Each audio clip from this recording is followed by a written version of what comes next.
Good evening, everyone. Um, this is Deborah again.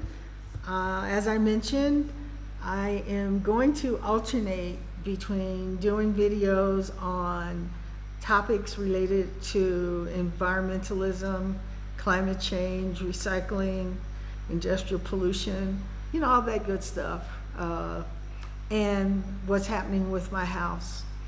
So later this week, we're going to be going to the store to look at the windows and doors. But tonight, I wanted to talk to you about climate change. And we hear a lot about it, but what is it? What causes it? Sometimes we need a little refresher course, and that's what I'm going to give you today. So, according to the United Nations, long-term shifts in temperatures and weather patterns define climate change. And now these shifts can be natural, such as the activity of the sun, or sometimes large, turbulent volcanic eruptions.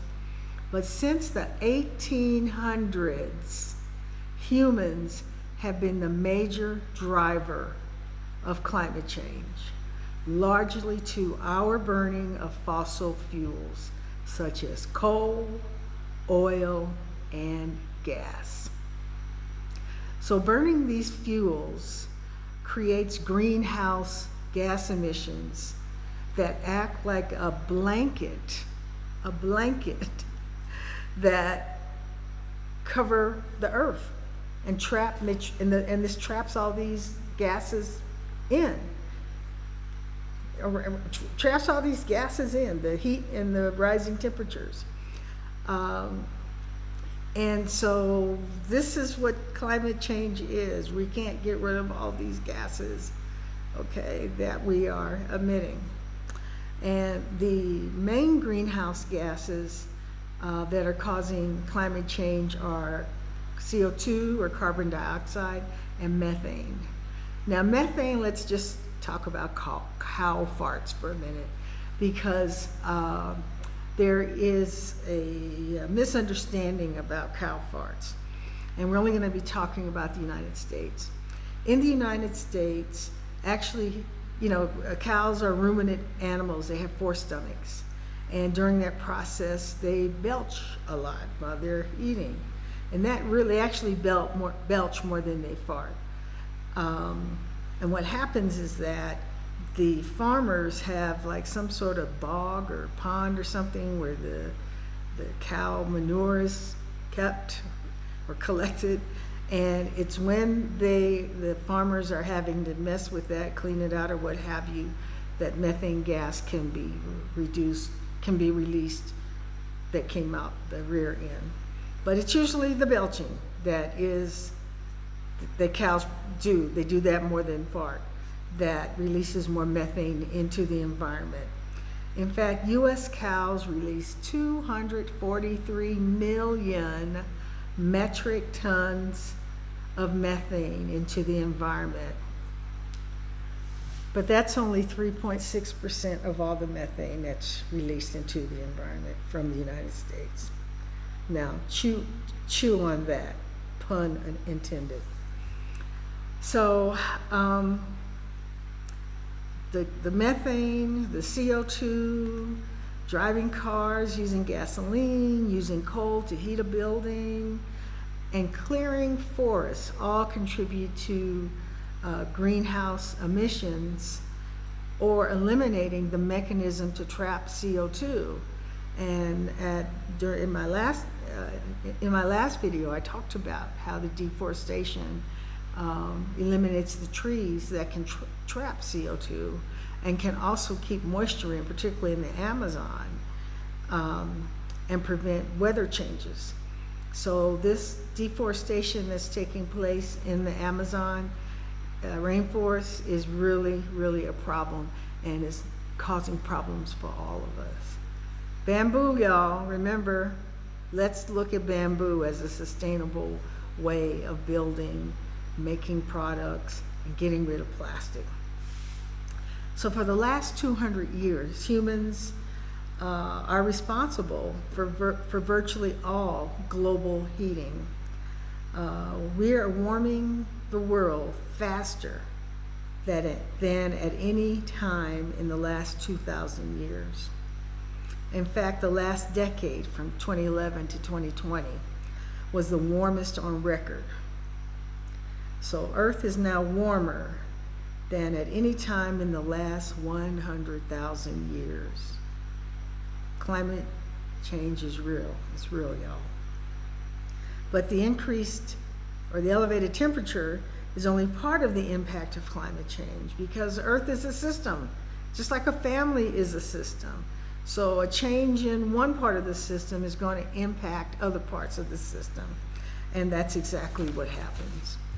So some of the consequences of climate change include intense droughts, scarcity of water, severe fires, think California, rising sea levels, think Florida, flooding, melting ice caps, catastrophic storms, and a decrease in our planet's biodiversity. And I think what bothers me or troubles me the most is that the ones who contribute to climate change the least are the ones who are most impacted by it. So for example, prolonged droughts can lead to famine. Rising sea levels or intrusion of salt water onto an island will cause whole communities to have to move. Those kinds of things. And here's another interesting fact that might really annoy you. Half of all global greenhouse emissions come from 7 countries or regions of the world. And let's name them: China, USA, India, the EU, Indonesia, the Russian Federation, and Brazil. Indonesia and Brazil surprised me. But these are the big culprits, and this is where I think our efforts need to be placed to get those greenhouse emissions down. Now, the sad part is we can't wait for them to act. We actually have to apply international pressure on them in order to get them to change their ways, because I guess they figure Elon Musk will develop a colony on Mars for them to all move to when they've ruined this planet, but let's not let that happen. So there are 3 things that we need to do in order to address climate change in a serious way. One is, of course, we must cut emissions from fossil fuels and instead turn to alternative sources of energy such as solar or wind. And in fact, we need to cut emissions in half by 2030. That's only 6 years from now. And we have to do that in order to prevent catastrophic climate changes, which we're already seeing. Look at the recent hurricanes in Florida. Second thing we have to do is protect the most vulnerable. So we can do that through early warning systems that alert us to disasters so we can get people out of the way. Hopefully they'll listen and they'll not listen to idiots who are telling them lies about how the government is not going to help them. So we got to be serious about that as well. And the third thing is we have to make our governments and corporations fulfill their commitment to cut emissions. You know, the Paris Accord, which was a big deal some years ago, that's already too weak. We have to abandon fossil fuels and be serious about it. That's the only way out of this. Wait for the plane.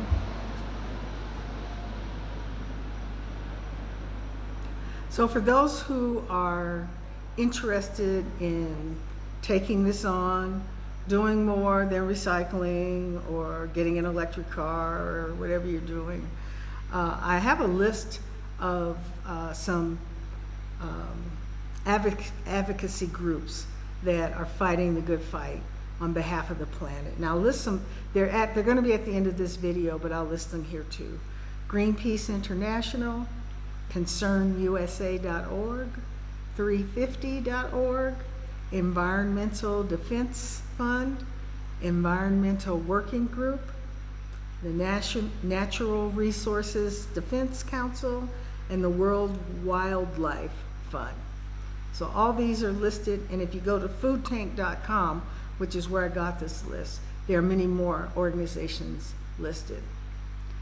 So guys, fighting climate change is everyone's responsibility. And, you know, I hope you'll think about it. I hope you'll want to take not only individual action, but, you know, write letters, sign petitions, work with one or more of these groups to help maximize their impact to save our planet. And we must save our planet. We've got kids, we've got grandkids. Some of us have great grandchildren, and we want to leave them a world that works for them. So I thank you for your attention. Again, please like, comment, let us know what you're doing to fight climate change. Love to hear from you, what you're doing. Share the video if you think it's important, and please subscribe. And I thank you for your attention. See you next time. Thanks, everybody.